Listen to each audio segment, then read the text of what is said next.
Prezados, nós vamos iniciar agora um programa totalmente novo, programa de podcast da UTCAL.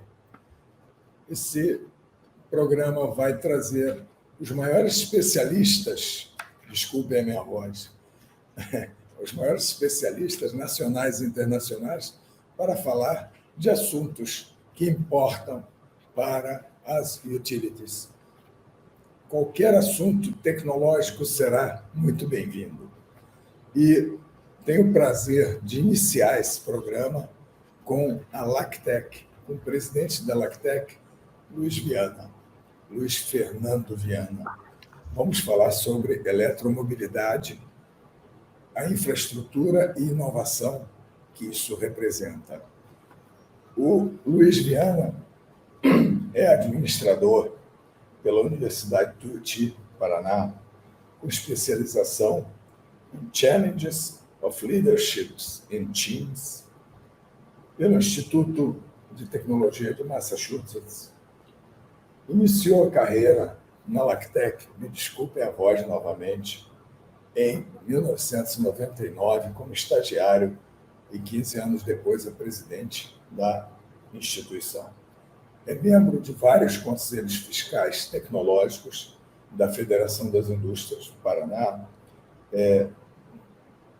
participa de grupos consultivos e temáticos nos grupos de petróleo e gás da FINEP, do Conselho de Administração da CGE e do Comitê Técnico da ANP. Luiz Fernando é uma figura extremamente conhecida no Brasil por sua capacidade. E tenho o prazer de recebê-lo. Prazer, Luiz. Prazer é meu, Dimitri. Vamos às perguntas sobre eletromobilidade. Ok. Dimitri, só antes das perguntas, eu gostaria de agradecer ao TCAL. Eu acho que esse tema é extremamente importante e a UTCAL, em sua pessoa, ela engloba vários atores importantes desse ecossistema de eletromobilidade, né? Aqui a gente não está falando só de montadoras de veículos e de concessionárias de energia. Eu acho que a gente está falando de utilities de uma maneira geral e da indústria de uma maneira geral. Então, eu acho que é muito válido a gente estar conversando sobre esse tema nesse ecossistema que a UTCAL permite que a gente consiga atingir um número de pessoas bastante significativos relacionados ao tema. Muito obrigado, Dimitri.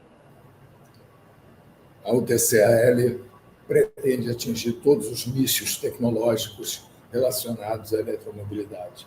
Vamos às perguntas. A mobilidade elétrica tem apresentado crescimento em todo o mundo. Agora, é óbvio que você precisa ter infraestrutura para isso. Como você vê a tendência aqui no Brasil? O que o Brasil está fazendo para a eletromobilidade? Acha que o Brasil está economicamente pronto para a eletromobilidade? Bom, para responder essa pergunta, Dimitri, eu queria primeiro falar um pouquinho, né, o porquê da procura da eletromobilidade, não só aqui no Brasil, mas mundo afora. A gente vive num mundo cada vez mais buscando questões relacionadas ao meio ambiente e à sustentabilidade, né? E atualmente a gente vem falando muito das questões de ESG. Então, eu acho que isso é o grande impulsionador da busca pela eletromobilidade. Quando a gente fala de eletromobilidade, às vezes a gente fica pensando muito na questão do veículo e extrapola, porque o veículo é um dos modais da eletromobilidade, porque você tem patinetes elétricos, você tem bicicletas elétricas, os automóveis de uma maneira geral, os ônibus elétricos. A gente tem acompanhado um crescimento muito grande das frotas de ônibus aqui no Brasil, migrando para o percentual de ônibus elétricos. Temos exemplos na China, né? Por exemplo, a cidade de Shenzhen, que tem 100% já da sua frota de ônibus e de táxis elétricos. Aqui em Curitiba, agora, a gente teve uma iniciativa recente, onde foram inseridos alguns veículos elétricos também na frota de táxi. Então, a eletromobilidade ela é muito ampla, né? Muito ampla. E eu incluo aqui também os veículos híbridos, que já faz algum tempo que vem ganhando cada vez mais espaço. Segundo a EPE, em 2026, nós chegaremos mais ou menos aí em 360 mil veículos, contando com os elétricos e híbridos. É um número bastante significativo e um crescimento exponencial. Mas o desafio é muito grande, porque atualmente os custos são bastante elevados, porém vem se investindo muito em tecnologia, tanto na tecnologia do veículo, tecnologia das baterias, que representa um grande percentual do custo do veículo, e a tendência é que com o investimento em tecnologia os preços caem. Mas eu acho que no Brasil a gente vai, essa é uma opinião minha, e tenho visto alguns especialistas falando nisso também, nós teremos um segmento bem nichado, né? Eu acho que o veículo 100% elétrico ele vai atender frotistas. A gente tem acompanhado várias empresas que estão migrando as suas frotas para veículos 100% elétricos, e o uso do car sharing. Aqui em Curitiba temos montadoras já com programas de car sharing disponíveis para o cidadão. Então, acho que esses dois nichos do compartilhamento de veículos, né, através do car sharing e dos frotistas, vão movimentar bastante o veículo 100% elétrico. Eu acredito que o Brasil, até por questões de custo, a gente vai continuar com o crescimento bastante acentuado dos veículos híbridos. Mas é importante enfatizar aqui que nada adianta a gente colocar a tecnologia nas montadoras, nas concessionárias de energia, nas utilities de uma maneira geral, se não existir uma organização, uma conversa entre o poder público, né? Onde temos que dispor de vias adequadas para isso, temos que dispor de legislação adequada para isso, talvez até alguma questão de subsídio para fomentar essa tecnologia aqui no Brasil. Ótimo. Eu vou fazer algumas perguntas no final, um pouquinho mais ligadas à infraestrutura para isso. Como os carros elétricos podem influir no crescimento da rede elétrica? Qual é a necessidade disso? Porque, em última análise, o carro elétrico é carregado, mas, ao mesmo tempo, ele é uma bateria que está na tua casa e pode suprir a sua carga durante um determinado tempo. Mas vamos lá. Legal. Vamos falar disso. Legal. Como a mobilidade elétrica tem movimentado o mercado de novos serviços e produtos. Porque para você ter carros elétricos, patinetes, seja lá o que for, você necessita de suprimento para eles, você tem que ter onde carregar, você precisa de toda uma infraestrutura de serviços e produtos. Como você vê isso no Brasil hoje?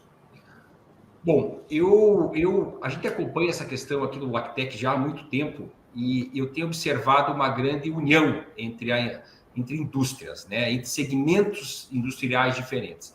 A gente tem observado grandes montadoras se unindo a concessionárias de energia, né, para dar uma solução melhor para os clientes. A gente tem visto indústrias que até muitas vezes eram concorrentes conversando agora para desenvolver novos produtos e colocar novos produtos no mercado, né? Porque eu acho que isso extrapola um pouquinho o conceito técnico, né? Eu acho que o ser humano tem percebido que cada vez mais o trabalho em equipe, quando eu falo equipe, não equipe propriamente dita da sua empresa, mas equipes multidisciplinares de empresas diferentes, a gente consegue entregar mais, a gente consegue ser mais competitivo, né? Então eu vejo esse multimercado, né? Essa multi-industrialização se unindo e entregando mais para o consumidor.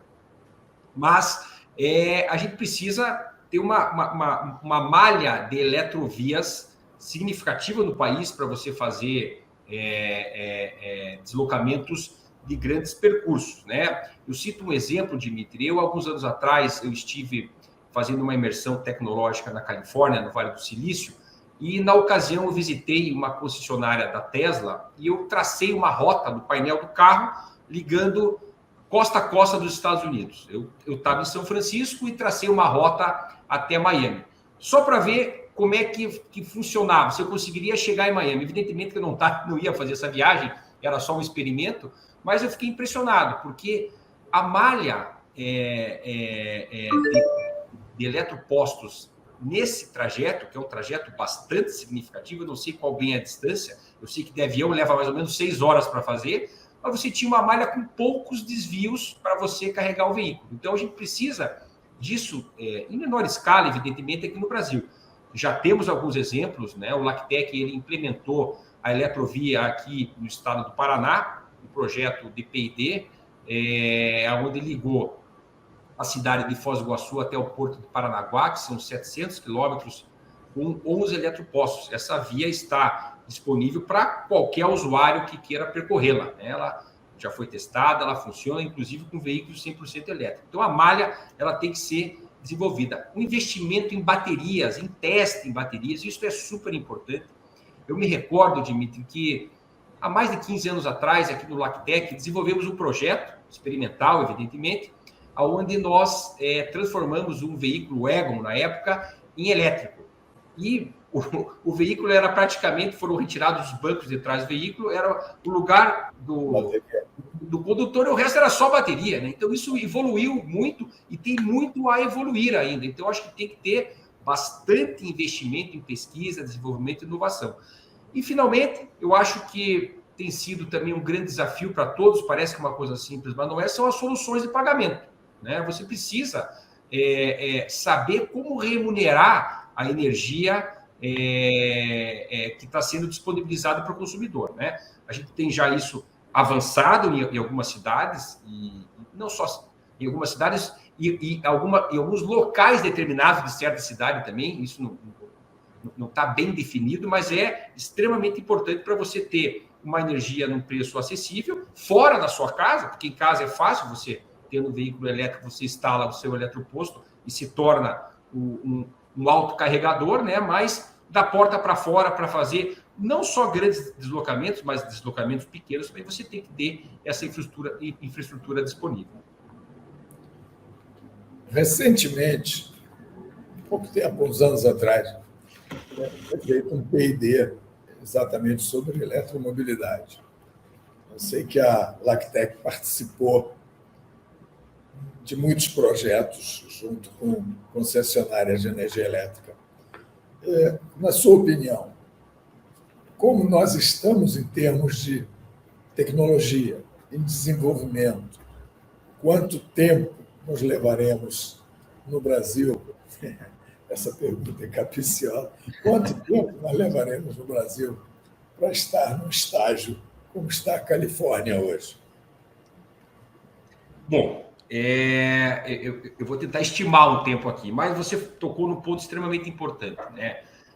Nós estamos acostumados a lidar com P&D, Pesquisa, Desenvolvimento e Inovação, e dispomos um excelente programa aqui no Brasil, que é coordenado pela ANEEL, a nossa agência de energia, e que é um programa permanente, que as concessionárias de energia elas podem apresentar projetos durante o ano todo, sem esperar as chamadas estratégicas. Porém, quando a ANEEL quer que desenvolva uma nova tecnologia, ela faz as chamadas estratégicas. Então, eu vou falar, por exemplo, uma das últimas, que foi a chamada sobre mobilidade elétrica. A Lactec trabalhou em projetos no Brasil inteiro, e esses projetos, eles deixam um legado para as utilities e para a sociedade. Então, nós temos aqui em Curitiba, por exemplo, vários eletropostos que estão em funcionamento, atendendo o consumidor, que foram legados de projetos de pesquisa e desenvolvimento. Eu dei anteriormente o exemplo da Eletrovia, que foi o legado de projeto de pesquisa e desenvolvimento. Né? Nós temos projetos com concessionárias que conectaram usinas com veículos de grande porte elétricos, legado de pesquisa e desenvolvimento. Eu acho que a pesquisa e desenvolvimento ela pode servir como uma catapulta, como algo que impulsione a tecnologia, evidentemente que depois necessita de investimento, e essa tecnologia se torne perene. Então, eu gostei bastante quando você falou do P&D, porque eu acho que às vezes, aqui no Brasil, isso acaba sendo mal aproveitado. Você deu o exemplo da Califórnia. A Califórnia é um exemplo em mobilidade elétrica, né? Mas lá existe um investimento forte em P&D, não só de recursos governamentais, mas também de recursos das próprias montadoras e das utilities, porque elas têm interesse em esse desenvolvimento. E às vezes, falta um pouquinho essa sinergia aqui no Brasil. Você quase respondeu a última pergunta minha. Quais são os maiores obstáculos que nós temos para avançar fortemente nesse tema? E essa vai ser a última pergunta, porque nós estamos com um tempo limitado em 20 minutos. Mas o que representa um obstáculo realmente? O que pode ser feito para que a gente siga mais celere para frente? Ok. Bom, eu diria que os obstáculos estão sendo vencidos aos poucos, né? A questão da tecnologia não é um obstáculo. Nós dispomos aqui no Brasil, não só do LACTEC, mas de diversas outras instituições de pesquisa, inovação e tecnologia que têm mão de obra amplamente qualificada, conhecimento, que conhecem cases mundo afora e podem replicá-los aqui no Brasil, sim. Eu costumo dizer que, às vezes, nós estarmos um pouco atrás é uma grande vantagem, porque a gente pode trazer para cá o que deu certo em outros lugares e não trazer para cá o que não deu certo em outros lugares, né? Então, acho que esse é um grande ponto de partida. Eu sou a favor de subsídio temporário, então talvez você tenha algum subsídio para a gente implementar essa nova tecnologia, talvez seja um caminho, né? Desde que temporário. Eu acho que subsídio ele serve para você trazer uma nova tecnologia, e depois que essa nova tecnologia se tornar uma realidade, não tem mais subsídio, né? Eu acho que o subsídio temporário, desde que bem utilizado, ele só traz bem para o nosso país. Eu acho que a gente tem o gargalo aí, que eu até acabei falando anteriormente, da malha de eletropostos. A gente precisa de uma malha mais significativa, Brasil afora. Aqui em Curitiba, né, que é a cidade onde eu moro, a gente está evoluindo bastante nisso. Inclusive, nós temos já um sistema de car sharing funcionando na cidade. Aqui no LACTEC nós temos um eletroposto instalado na frente do nosso prédio aqui, que alimenta o nosso car sharing que a gente utiliza, e além de alimentar o car sharing que nós utiliza, alimenta carros da população de uma maneira geral. Inclusive, esses dias a gente observou que até os taxistas, que eu comentei que foi inserido esse modal agora na frota de Curitiba, também estão usando o nosso eletroposto. Mas não adianta a gente estar aqui em Curitiba avançado, em São Paulo a gente tem várias iniciativas, no Rio eu também sei que tem iniciativas. Na verdade, a gente precisa de uma política nacional, porque não adianta você ter um veículo elétrico que custa caro, né? A gente sabe que o veículo elétrico hoje em dia ele não é acessível para toda a população, se você não pode fazer uma viagem com a sua família. Então, a gente precisa realmente de investimento maciço em eletropostos e uma malha de eletropostos, não só de vários tipos de carregamento, né? Você tem eletroposto de carregamento rápido, eletroposto de carregamento médio e assim por diante. Então, você tem que investir nisso. Eu acho que é mais ou menos isso, Dimitri. Eu acabei pincelando um pouquinho em cada pergunta, mas você viu como o tema o tema é empolgante e não é complexo, mas ele é empolgante. Então, talvez o tempo de 20 minutos também não será o tempo que você me perguntou que a gente terá tornará realidade a mobilidade elétrica no Brasil. Mas eu diria que a gente está bem avançado no caminho certo, e eu acho que em 5 anos, talvez, a gente tenha essa questão muito bem resolvida aqui no Brasil. Ótimo. O que eu queria mesmo era mostrar que mobilidade elétrica não é só carro elétrico, é toda uma infraestrutura, e você foi muito feliz em colocar isso. Isso é extremamente importante. Nós precisamos de políticas públicas, investimentos, etc., para tornar esse ambiente de eletromobilidade uma realidade. Luiz Fernando Viana, te agradeço enormemente. Foi um brilhante primeiro capítulo do UTCAL Podcast. Esperamos continuar. E você tem muitos projetos inovadores dentro da LACTEC, certamente chamaremos para outro podcast. Muito obrigado por tudo. Dimitri, é sempre um prazer falar com você, sempre muito inspirador. Fico feliz em ter sido convidado para gravar esse primeiro episódio e desejo sucesso para essa série de podcasts, que eu tenho certeza absoluta que será um diferencial não só para o setor elétrico, né? A gente extrapola aqui o setor elétrico, mas que seja um grande diferencial não só também para as pessoas que acompanham o TCAL, né? Para o cidadão de uma maneira geral. Muito obrigado, Dimitri. Um grande abraço para você. Muito obrigado. Até logo.